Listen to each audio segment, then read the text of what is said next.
Blue Devil gang shit, you already know what it is. Yeah. Alright, check this out. You guys are back on an episode of Blue Devil Reactions, and what we have going on today, it is a video from Hood War Stories titled Pasadena Bloods versus Villa Boys.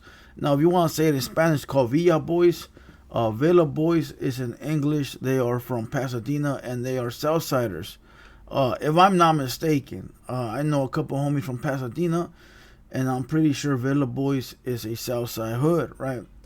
Well, check this out. Before we get into this video, you already know, if you're new here to Blue Devil Reactions, make sure you go down below, you hit the subscribe button, hit the bell, run up the likes, run up the comments. You already know that all that helps the algorithm, it helps the channel grow, it helps us continue to do what we do. Without you guys, we wouldn't be able to, react to videos. Now look, the likes are real important, so make sure you like the video and make sure you comment. Both of those things are like highly important when it comes to helping the channel reach its path into the algorithm.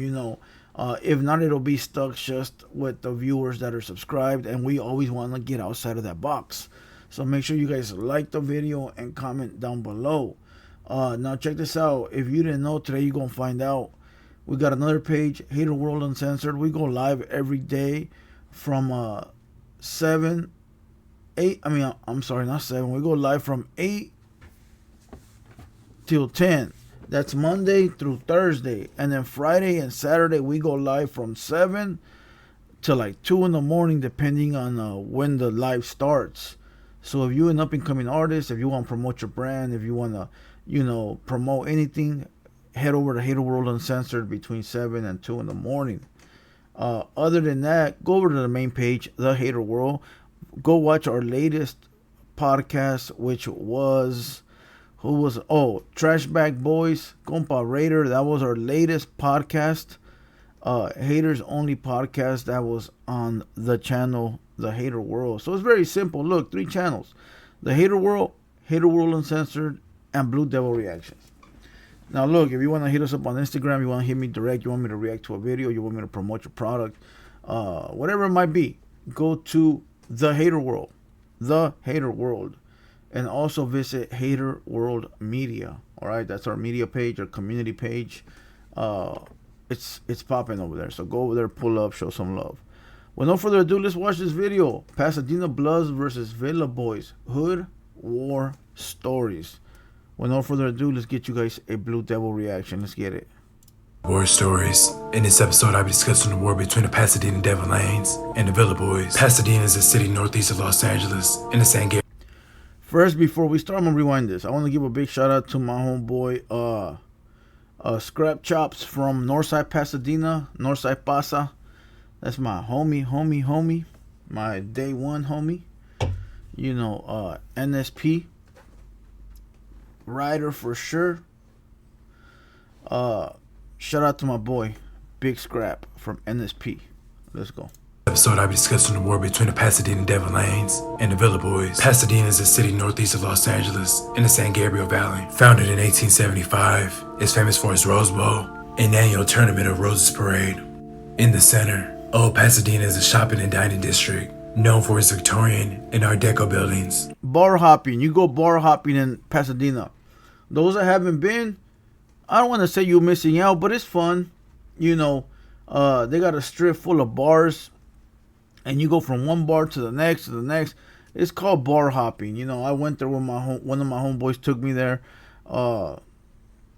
F that fool now. He not the homeboy. He not the homie no more. He not the homeboy no more. But he took me there. Funny story, but I'm gonna leave that for another day. But that's what it is. Bar hopping. Pasadena. Let's go.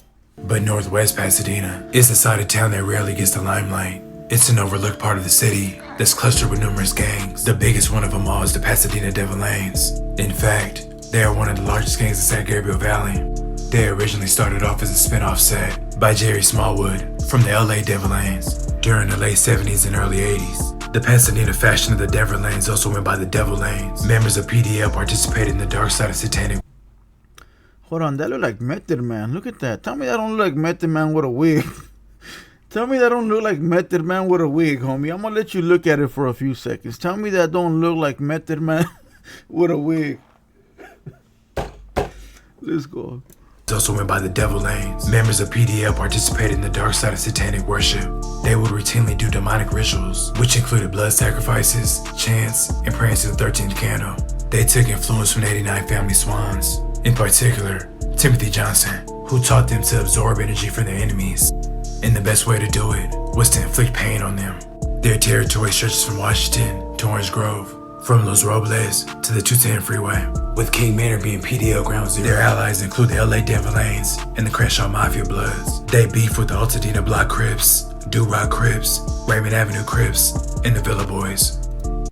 Now, I don't want to name drop nobody, but I'm pretty sure if you guys are smart, you guys will figure it out. There is a rapper out there from the early 2000s.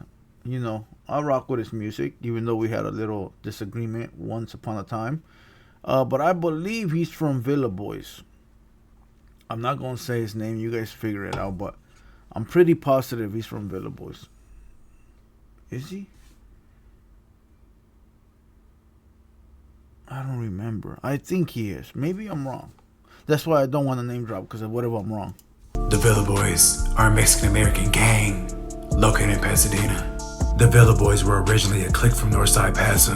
They eventually broke off from them in the 70s. Originally, Northside and Eastside Pasa were the biggest Latino gangs in the city. By the 90s, Eastside Pasa faded away, and Northside Pasa, although still strong, did not recruit as hard as the Villa Boys. The Villa Boys tripled their numbers by putting on small cliques around their area, and a large tagging crew called CFK, which they turned into the Crazy Boys clique. When the Villa Boys were created, they wanted to be different, so they went with the 14. Not knowing about prison politics. Also due to the fact that they would all hang out on the 1400 block of Villa Street. The founders of the Villa Boys were newly arrived Mexicans, and once they started going to prison, the 14 was quickly changed, and they got with the program. During the 80s and 90s, PDL and the Villa Boys got along, and coexisted in their respective territories. By the 2000s, what initially was a small dispute escalated into an all-out war. On May 7th, 2007,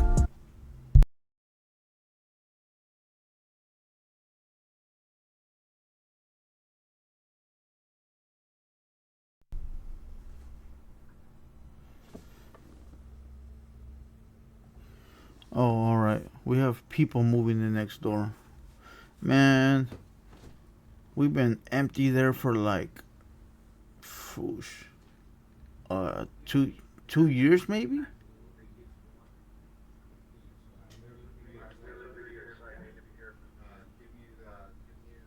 You can hear him talking. Hurry, move on.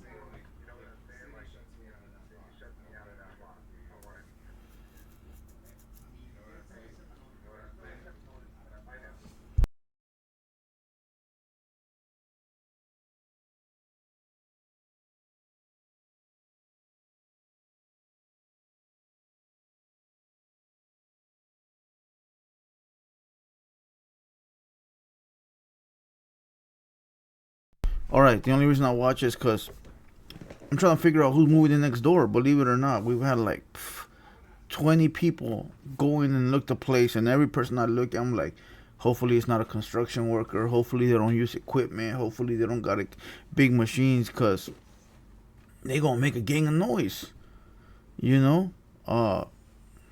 Hopefully not. This guy looked like the normal dude, so you never know. But let's rewind this. The Villa Boys are newly arrived Mexicans, and once they started going to prison, the 14 was quickly changed, and they got with the program. During the 80s and 90s, PDL and the Villa Boys got along, and coexisted in their respective territories. By the 2000s, what initially was a small dispute escalated into an all-out war. On May 7th, 2007, Franklin was walking down the street when a Nissan approached alongside him. Inside the car was Jose and Joseph, who were from Villa Boys. Jose then brandished a gun and called Franklin, "You big-headed Nick," with the hard R. They then sped off. Franklin had gone to school with Joseph. Later that same day, around 2 p.m., Rachel was outside her house on Washington Boulevard. A gold Dodge passed, but made a U-turn and came back. Now westbound on Washington, 3 Hispanic men with bald head were in the car. 2 men sat in the front and the third in the back. Rachel saw one gun, maybe two, come from the driver's side of the car. Although she couldn't tell who held the gun, Tony was sitting in a parked car, listening to music. Out of nowhere, Jamal came running towards Tony. The gold Dodge drove by, and someone in the car yelled out, "Villa, fuck PDL!" Multiple shots rang out. Rochelle dropped to the ground. Hey, and it said at the beginning that they were cool, right? So all it takes is for one little homie to be faded and want to go put in work, you know, and he'll mess up everything for everyone. You know, it said they were cool. So, I mean, what's the issue? Why is he going over there to that neck of the woods looking for drama? He got to be faded, bro. He got to be faded. He got to be off on a sick one. Or he bought a new strap and he want to test it out. Or he trying to put in work to show off to the homies. You know, basically it's one of those. Because if there's no beef, you shouldn't be over there starting problems. Jamal was lying in the street and Tony was in his car. Both shot. Jamal and Tony died from numerous gunshot wounds, 4 each. Neither victim had stippling around the wounds, meaning that the gun was at least 2 feet away from the victims. Oh, walk up. Scared, Rochelle didn't immediately report what she saw. Instead, she was in custody for having a fraudulent gift card. When during a monitored phone call with her sister, she mentioned the shooting. A fraudulent gift card. You know, nowadays, bro, right now, get caught with a fraudulent gift card, they're going to be like, what the hell? Get out of here. Like, get out of here. Like, you know, like back then, it was a big deal. Right now, bro, people are scamming left and right. People man, they're committing wire fraud, PPL loan fraud.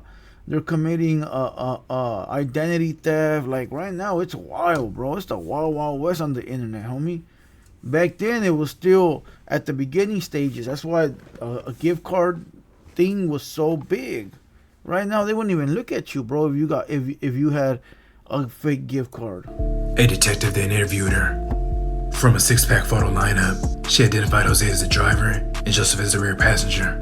Wow, a day what later, a rat. Joe Haffen, who was from Boys, was outside his home. An SUV drove up and 45 black males got out. They proceeded to beat him down. Badly wounded, Joe Haffen went and talked to police. He also told them that he was near the scene of the shooting. When he saw the gold Dodge, which he recognized as a Boys car, he told officers that Jose was driving, but Joseph might have owned it. That's 2 black people that told already, bro. Oh, look, who's next? Boy. What a coincidence. All right, let's go. He further told authorities their hood name, which is Dopey and Brujo. Authorities began to survey Jose and Joseph. Hold on. Hold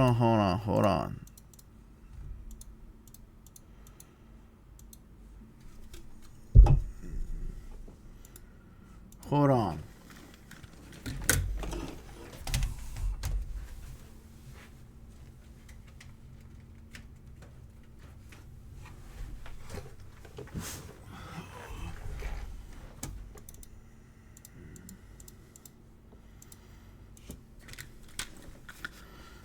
All right, hold on. This episode all over the place, but I'm gonna leave it. Usually I cut them and I'll fix them, but I'm not gonna do that.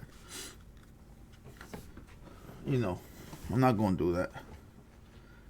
Hey, so far the black homies have been ratting.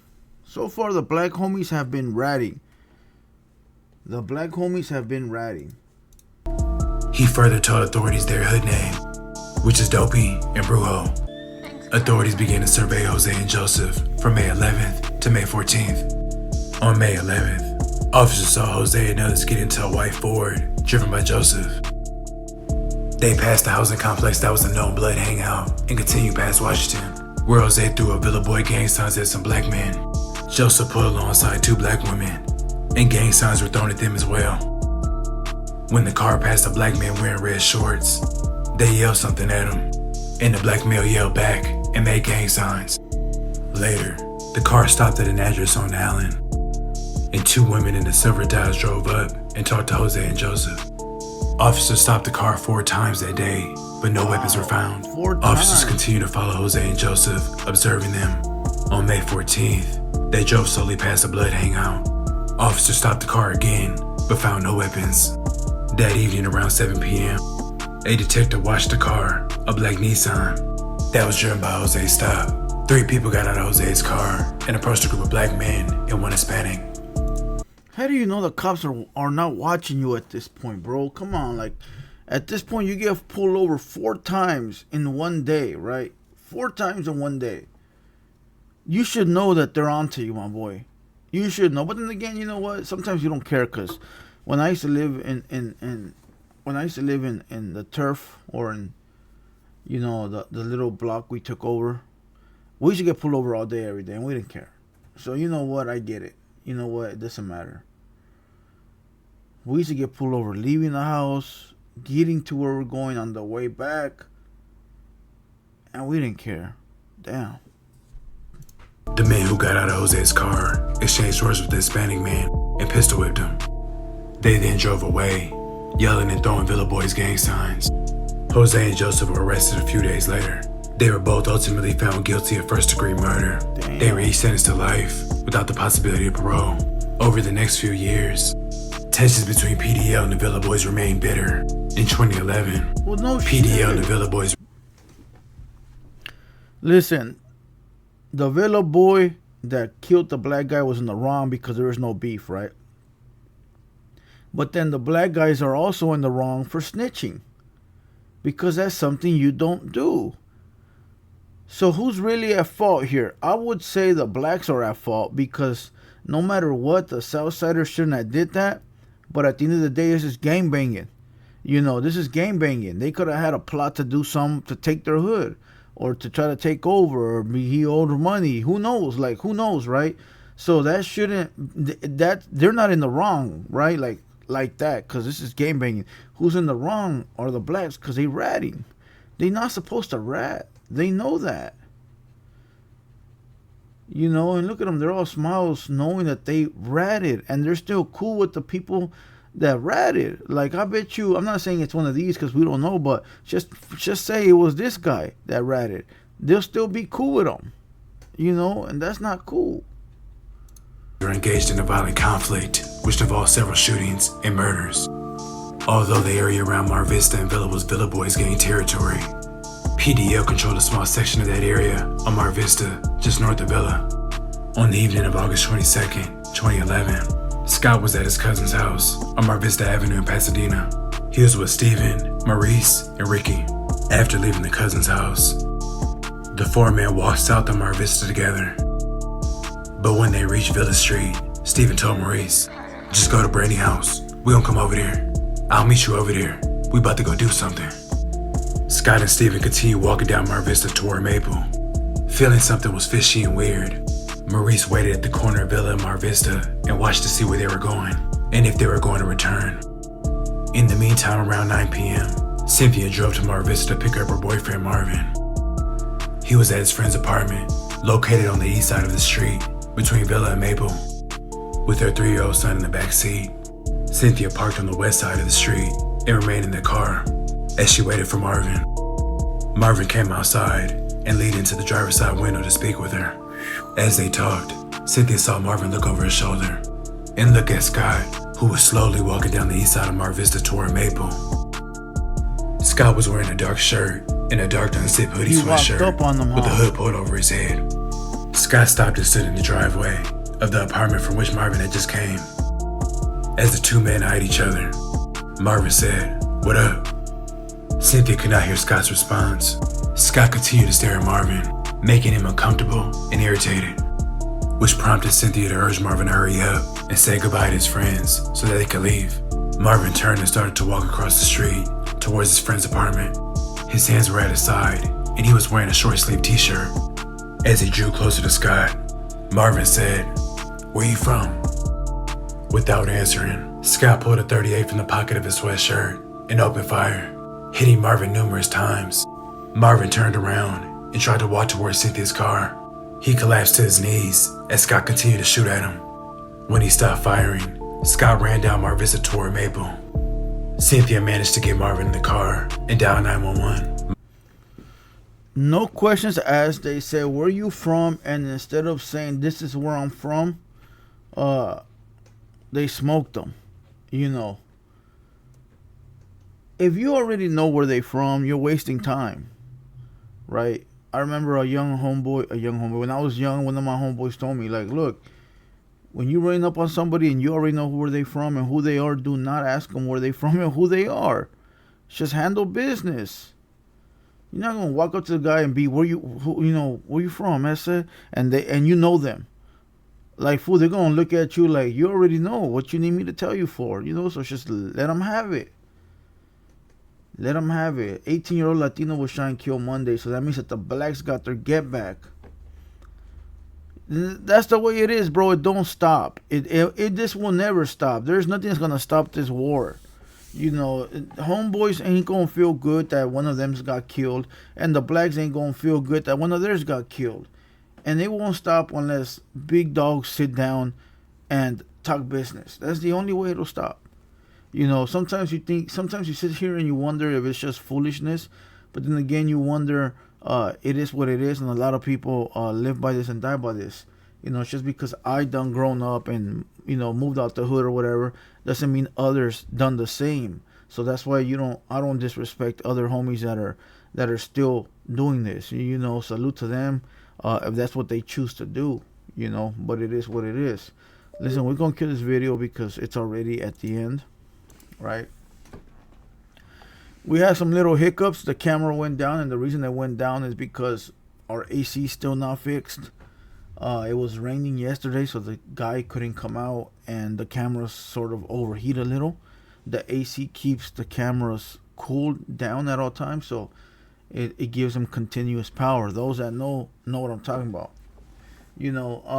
But listen, I hope you guys enjoyed this one. Go over to the Hater World. I got a video dropping in a few hours. And also catch us tonight on live Hater World Uncensored at 8 p.m. And with that being said, nothing else to be said, I hope you guys enjoyed this episode of Blue Devil Reactions, and we out.